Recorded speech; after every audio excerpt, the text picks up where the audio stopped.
আমাদের দেশে অর্থনীতির বাইরেও একটা অলিখিত রাজনৈতিক অর্থনীতি আছে, যার সাথে ক্ষমতার সম্পর্কটা সরাসরি, একেবারে সরাসরি। সেখানে এই অর্থনীতির সাথে যেমন দুর্নীতির সম্পর্ক আছে, আবার এটার সাথে অসংখ্য মানুষের রিজিকের সম্পর্কও আছে, বিশেষ করে ফুটপাত এবং অস্থায়ী দোকানপাট। আপনারা যদি ক্ষমতায় আসেন, তাহলে সরকারের ভিতরে কিভাবে দুর্নীতি দূর করবেন আর চাঁদাবাজবিহীন একটা ব্যবস্থা কিভাবে স্ট্যাবলিশ করবেন এবং সাধারণ জনগণ কিভাবে নিশ্চয়তা পাবে ইফ জামাতে ইসলাম ইজ ইন পাওয়ার, তারা এটাকে নির্মূল করবে। আপনারা বলতে আপনি জামাতকে বোঝাচ্ছেন? জি। জি। এখনো তো আমি এটার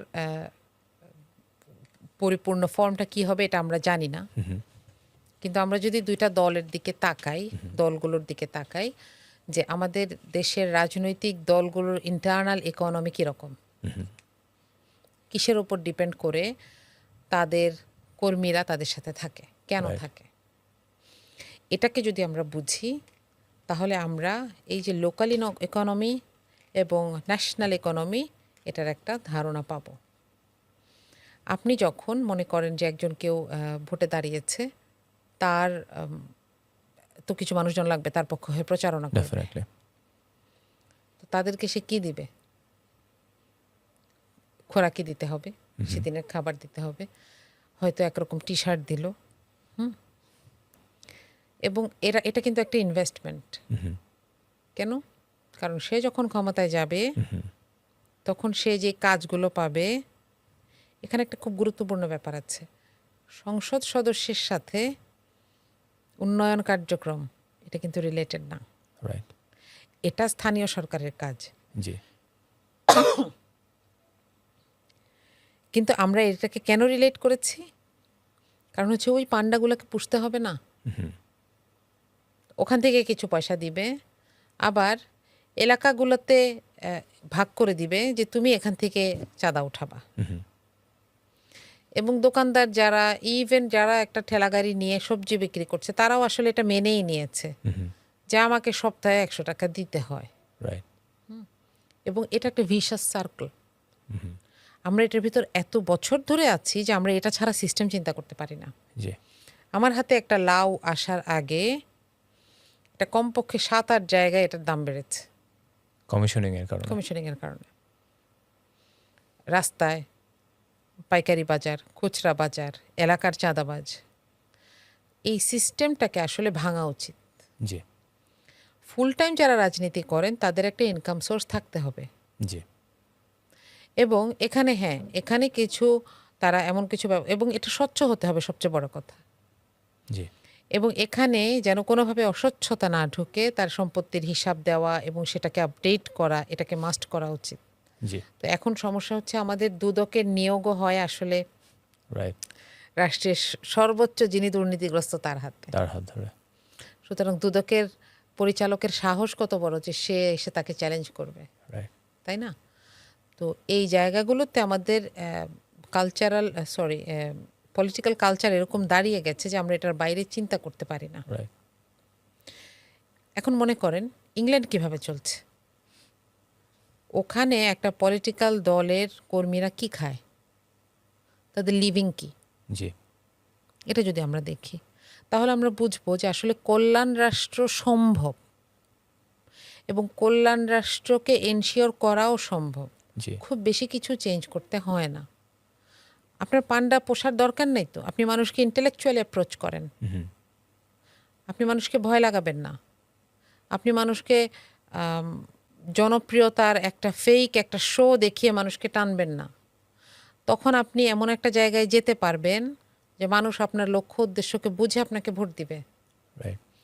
তখন আপনাকে পান্ডা পোষা লাগবে না এবং ভোটের পরেও তাদেরকে রিটার্ন দেওয়া লাগবে না।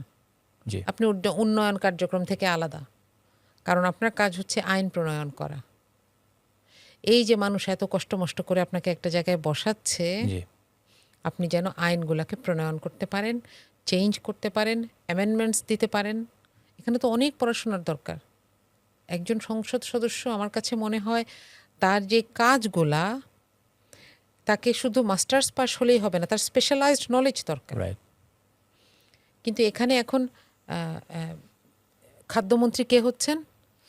যিনি হয়তো বাংলায় অনার্স মাস্টার্স, আপনি মন্ত্রী বাদ দেন না, আপনি সচিবের দিকে তাকান না, রাইট, তিনি বিসিএস দিয়ে ওখানে গেছেন, সেখানে কোনো ফিল্ড রেলেভেন্ট নলেজ ছাড়াই গেছেন হয়তো, জি, অ্যাডমিনিস্ট্রেটিভ ট্রেনিং আছে সেটা অন্য কথা, কিন্তু তাকে সাবজেক্ট নলেজ থাকতে হবে না?